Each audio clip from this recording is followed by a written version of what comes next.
Donc voilà, pour la jupe sirène, on va commencer par décalquer le patron comme on l'a fait pour la jupe évasée. Donc là, je vais vous montrer que sur le devant, mais il faudra reproduire la même chose sur le dos, hein. Donc la première étape, ça va être de décalquer tous les éléments importants. Donc le cadre de la jupe de base, la pince avec le centre de la pince, le pli du tissu, les repères de hanche. Donc une fois que vous avez fait ça, comme pour la jupe évasée, on va venir tracer une ligne de coupe en prolongeant le repère de la pince. Donc, je vais venir faire cela jusqu'en bas de mon patron.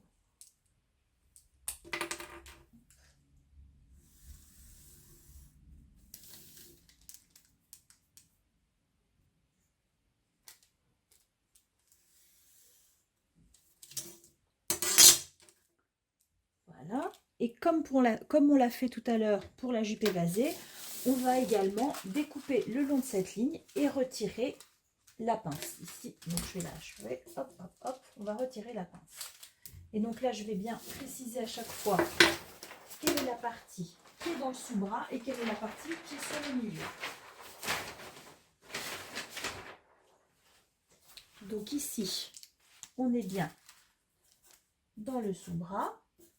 Et ici, on est sur le milieu du devant. Donc vous voyez que j'ai décalqué uniquement jusqu'au genou. On viendra rajouter la pièce qui va en dessous pour la partie qui va des genoux jusqu'aux chevilles, hein. Donc, je vais donc maintenant venir découper ici. Attendez. Ça c'est le devant 1 et ça c'est le devant 2. Comme ça je sais.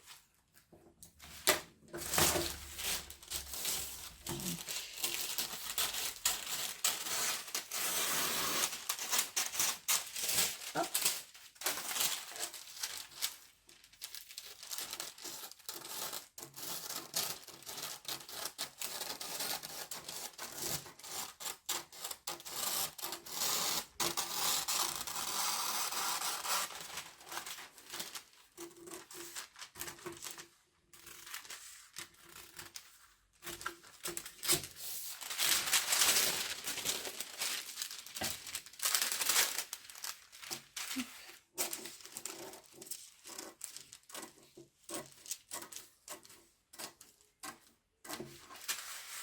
Voilà, j'ai retiré ma pince. Alors, je vais prendre un morceau de papier plus long. Donc cette fois-ci, faites attention de prendre un morceau de papier qui soit plus long de au moins 10 cm par rapport à la mesure que vous avez relevée entre votre taille et votre cheville, hein.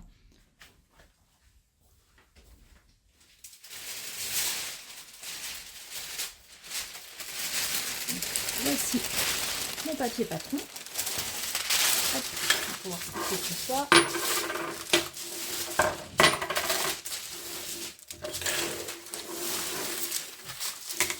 Hop. Donc là, en fait, sur ce papier, on va pouvoir faire que les deux morceaux du devant. Donc, contrairement à la jupe évasée, où on avait finalement réuni sur le même morceau de patron les deux pièces qu'on avait découpées, cette fois-ci, on va les prendre séparément. Donc, ça, il y aura deux pièces de patron pour le devant et deux pièces pour le dos. Et si on devait coudre une ceinture ou une parmenture, il faudrait rajouter encore une pièce pour la parmenture de devant et une pièce supplémentaire pour la parmenture de dos. Donc, je vais commencer par placer. Donc, je vais faire dans l'autre sens, ça sera plus simple, comme ça vous voyez mieux. Je vais placer le milieu devant sur le bord de mon papier. Donc, ici, c'est bien dessus. Donc la partie qui est dans le pli du tissu. Donc je vais venir aligner. Voilà. Ici en haut, j'ai ma ligne de taille et ici en bas, j'ai la ligne de genou. Donc je vais venir coller ça ici, tout en haut. Je vais laisser un petit peu d'espace au-dessus, quelques centimètres, et je vais venir coller comme on l'a fait juste avant. Donc, je viens coller ici mon papier patron en haut et en bas. Voilà.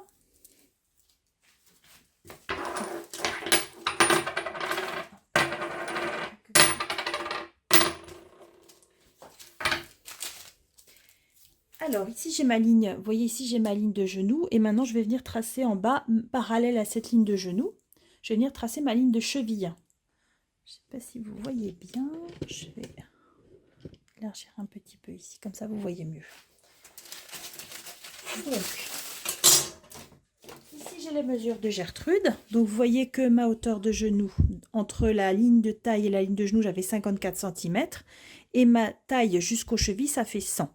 Ce qui veut dire que j'ai 46 cm entre le genou et la cheville. Donc je vais faire, on pourrait la faire plus longue que la cheville hein, si on voulait qu'elle soit, qu'elle traîne par terre. Là pour l'exercice on la fait jusqu'à la cheville. Maintenant vous pourrez tout à fait la rallonger si vous voulez faire une traîne derrière ou qu'elle aille jusqu'au pied pour couvrir les chaussures. Donc là c'est vous qui voyez. C'est juste un exercice. En fait, j'ai fait en sorte que ça soit plus ou moins la largeur de votre papier patron pour que ça vous prenne pas trop de papier patron pour l'exercice, tout simplement. Donc, 100 cm. Donc, je disais les 100 moins les 54, ça fait que je dois rajouter 46 entre cette ligne de genou et cette ligne de cheville. Donc, je vais prolonger ici avec ma toise. Donc, puis c'est simple, vu que moi, ça fait pile 1 mètre, ma Gertrude. Ma toise fait 1 mètre en tout. Je peux tout simplement aller jusqu'au bout de ma toise. Donc, hop, je viens prolonger ici jusqu'à mon repère d'1 mètre. Hop, voilà, voilà. Ensuite, je vais venir chercher ma perpendiculaire, comme toujours, pour continuer à tracer mon cadre.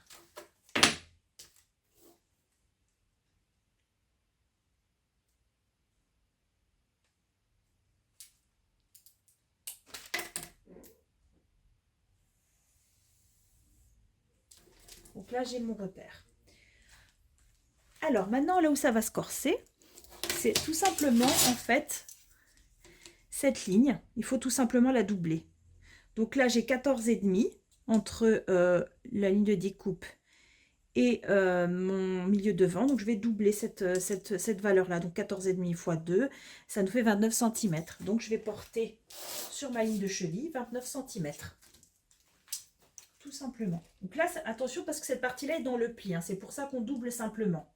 Il en sera autrement de l'autre partie. Donc là, 29. Un petit repère. Donc une fois que vous avez tracé ce repère, maintenant, la seule chose que nous allons devoir faire, c'est relier avec le perroquet. Donc, si votre perroquet, comme le mien, si votre perroquet n'est pas assez long, comme c'est le cas ici, ce que je vous conseille de faire, c'est de faire un premier tracé avec une latte, avec votre toise, au crayon de papier. Hop, si je le trouve, mon crayon de papier. Et après, vous effacerez la ligne intermédiaire que vous voulez tracer. Il a dû rouler par terre, je vais en prendre un autre.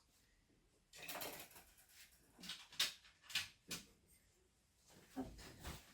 Donc, vous tracez une ligne droite et après on viendra incurver ça avec le perroquet proprement. Donc ici, je vais mettre un petit bout de papier collant pour pas que ça bouge. Hop. Et là, ici, on va devoir creuser un petit peu pour que ce soit joli et un petit peu vers le bas. Et c'est surtout à ce niveau-là qu'il faudra creuser pour que ça fasse joli. Pour que ça ne fasse pas d'indentation comme on avait eu, comme on a fait au niveau de la ligne de taille. Donc là, hop. Et ça, je peux déjà le passer. Donc je vous mets la transformation en rose. Hein. Comme ça, vous voyez bien la différence. Et puis après, cette partie-là, je suis sur le papier collant, du coup. Voilà. Donc là, on peut faire aussi légèrement incurver à ce niveau-là. Et on vient créer une platitude un peu plus haut.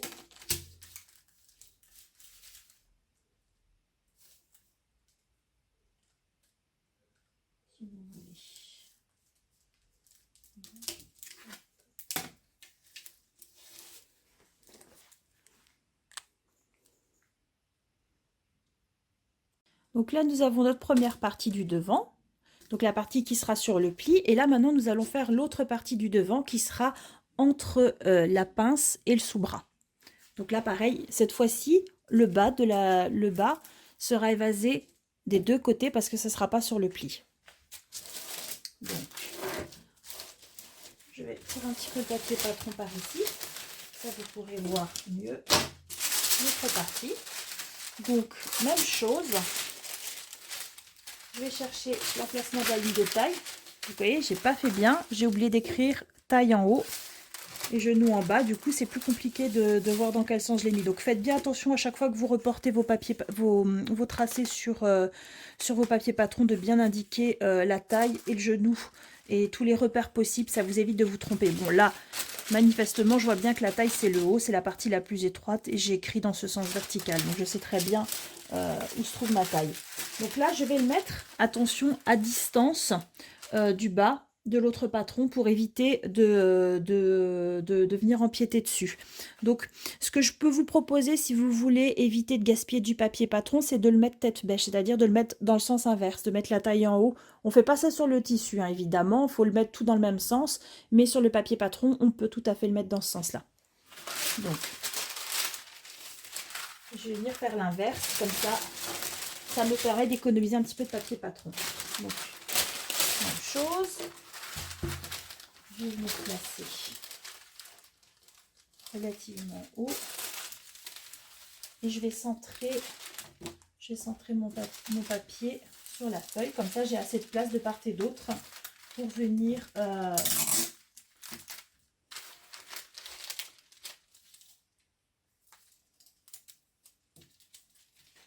rajouter le lit d'évasement en bas.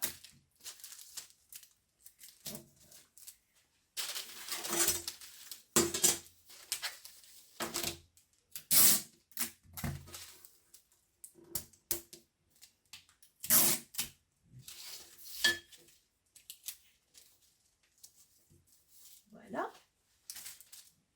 Donc, même chose que tout à l'heure, je vais rallonger les lignes de découpe. Donc ici,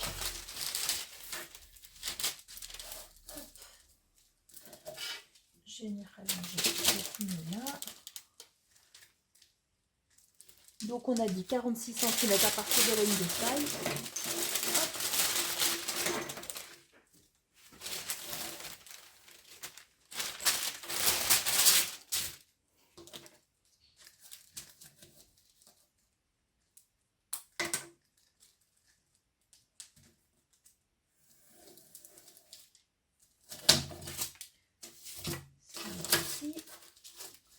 Hop. J'ai piqué une rondelle avec. Hop. Donc là, ici, c'est droit entre la hanche et le genou. Donc, je peux continuer droit sur cette ligne. Évidemment, on n'a pas la largeur optimale ici. Donc là, je viens chercher à partir ici de ce point au niveau du sous-bras mon mètre. Parce que chez moi, ça fait qu'un mètre. Donc là, ça me permet de bien vérifier que j'ai bien mes 46 cm ici. J'ai bien 46 cm ici aussi. Comme ça, on est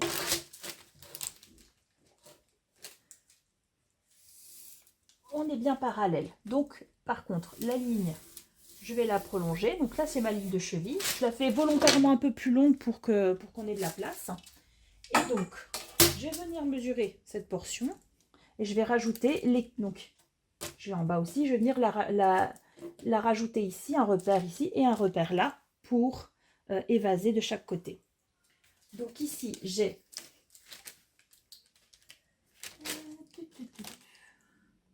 Donc moi, j'ai 15,5. Donc, je vais rajouter 15,5 ici, 15,5 ici.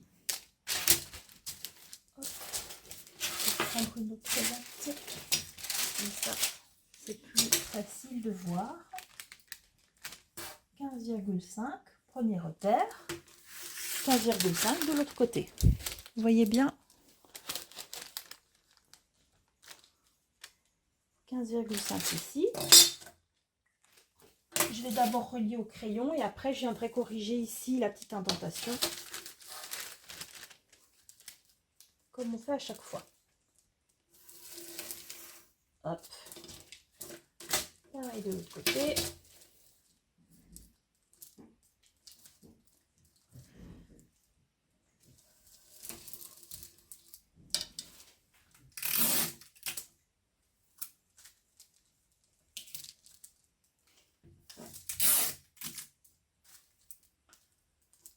Voilà. Hop.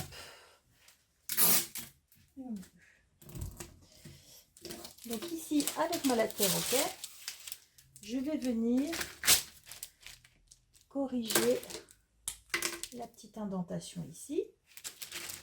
Pareil de l'autre côté.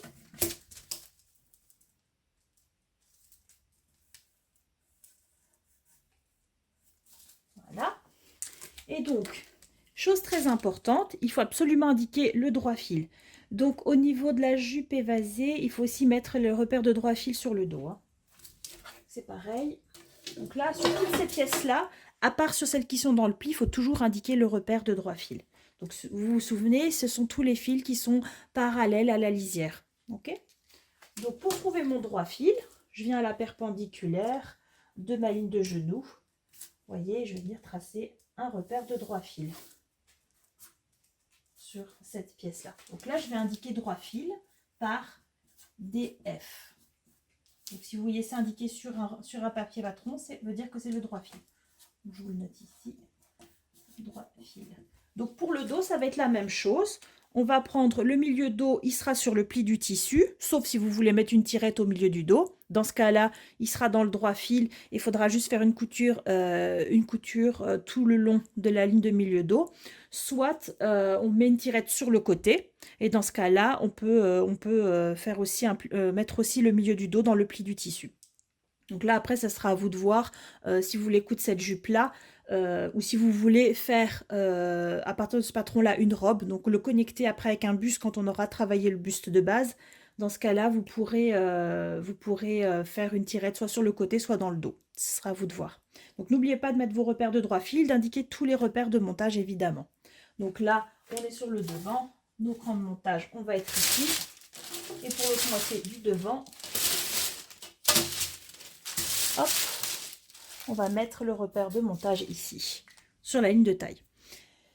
Parce que c'est la partie qui va être montée soit avec le buste, soit avec une ceinture, soit avec une parmenture.